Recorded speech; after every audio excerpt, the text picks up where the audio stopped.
जादुई गाना। बहुत समय पहले विदर्भा नाम का राज्य राजा विक्रम सिंह के शासन में चलता था। उसके पास बुद्धिमान नाम का एक आदमी महामंत्री के तौर पे काम करता था। महाराज के शासन में मदद करते हुए अच्छे अच्छे सलाह देते रहता था। उस राज्य के एक गांव में किशोर कुमार नाम का एक व्यक्ति हुआ करता था। वो हरदम गाने गाते रहता था। गाता रहे मेरा दिल, तू ही मेरी मंजिल है। कहीं बीते ना ये रातें, कहीं बीते ना ये दिन, गाता रहे।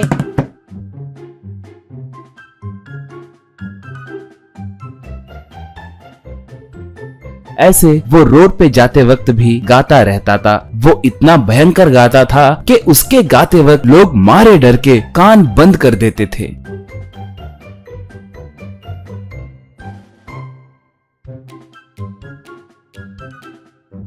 थोड़े वहां से भाग जाते थे और थोड़े लोग तो वहीं बेहोश होकर गिर जाते थे। अब इससे भी बुरी बात ये थी कि वो बात भी गाने के जैसे बात करता था। सुबह उठकर माँ मैं उठ गया, माँ मैं उठ गया, थोड़ा कॉफी दो, कॉफी दो, उसे पिए बिना मेरा पेट हल्का नहीं होगा, जल्दी दो माँ, कहकर गाता था।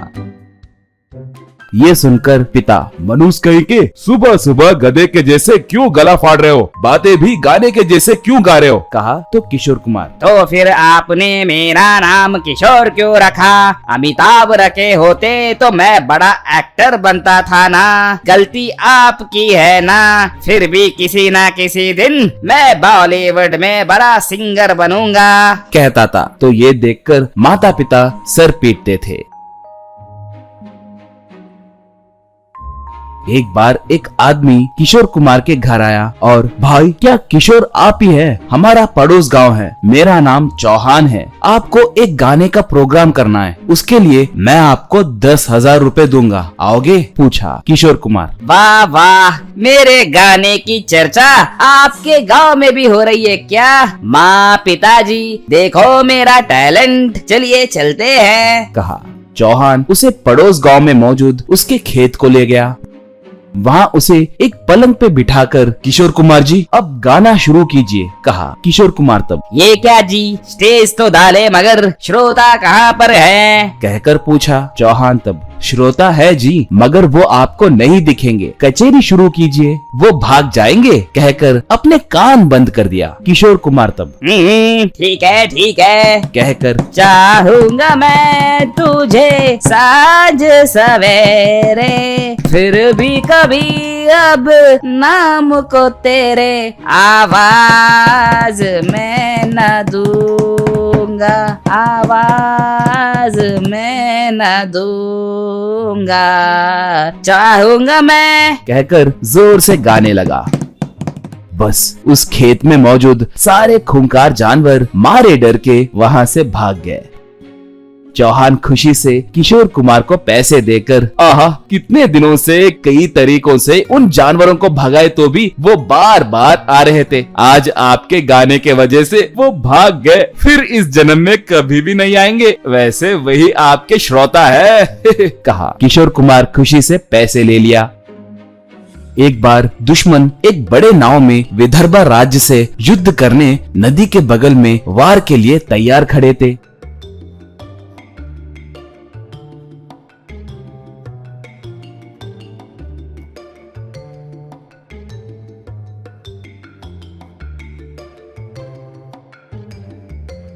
ये देखकर विदर्भा का सैनिक तुरंत ये बात महाराज को बताया। महाराज तब उनकी सेना बहुत बड़ी है और उनके पास अस्त्र शस्त्र भी बहुत ज्यादा है, अब हमारी सेना युद्ध के लिए तैयार नहीं है, हार मानने के अलावा कोई रास्ता है क्या? कहकर पूछा। महामंत्री तब जरूरत नहीं है महाराज, एक भी जान गंवाए बिना उन्हें वापस भेजने वाला एक वीर है, ये बात आप मुझ पर छोड़ दीजिए, कहा। महाराज मान गए।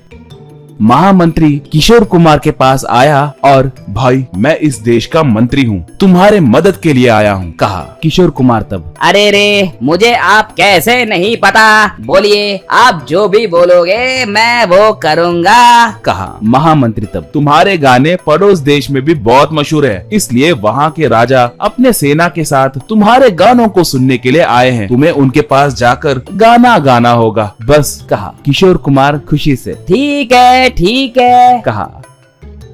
ऐसे किशोर कुमार उस सेना के पास गया। उस देश का राजा तब तुम कौन हो? सैनिक तो नहीं लगते, जाओ यहाँ से, कहा। किशोर कुमार महाराजा, मैं ही आपका बुलाया किशोर कुमार हूँ, मेरे लिए इतनी दूर आने के लिए बहुत धन्यवाद, देखते रहिए, जो वादा किया वो निभाना पड़ेगा, रोके जमाना चाहे रोके खुदाई, तुमको आना पड़ेगा, यूं गाया। बस वहां के घोड़े सब मारे डर के भाग गए।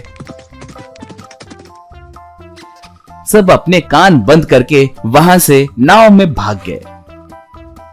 बाद में महाराज खुशी से किशोर कुमार को सोना देकर उसका सम्मान किए।